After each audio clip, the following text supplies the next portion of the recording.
Hey, hey, hey!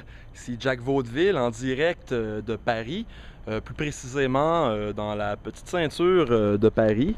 Donc, comme vous pouvez voir, il s'agit d'un vieux chemin de fer abandonné. Pour être plus précis, il a été abandonné dans les années 30, vers la première, pas la première, mais je veux dire au début de la Deuxième Guerre mondiale.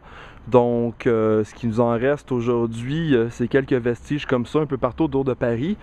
Ici, pour être plus précis, on est au 14e arrondissement de Paris qui se trouve au sud de la ville. Ici, on voit un viaduc qui est en fait le viaduc de la rue des Plantes. Donc, on est près du périphérique qui est à même pas 1 kilomètre d'ici.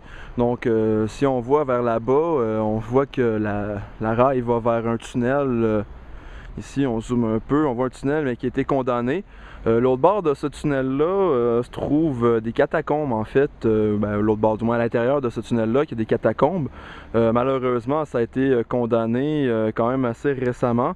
Là où on voit les graffitis. Et si on va l'autre bord de ce tunnel-là, on se retrouve en fait en dessous du parc Montsouris, qui est à côté de la cité universitaire. On peut avoir des très beaux points de vue à partir du chemin de fer dans le parc Montsouris. Malheureusement, il n'y a plus vraiment accès à pied.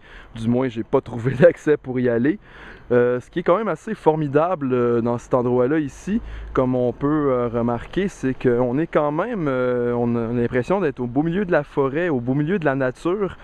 Et pourtant, comme j'ai dit tantôt, on est dans le 14e arrondissement, donc on est ici en plein milieu de la ville, malgré le fait que c'est quand même assez tranquille. Comme vous pouvez remarquer, c'est vraiment très très tranquille ici. On est assez proche de la nature et c'est un des rares endroits dans Paris où ce qu'on peut voir de la nature, disons, relativement à l'état sauvage.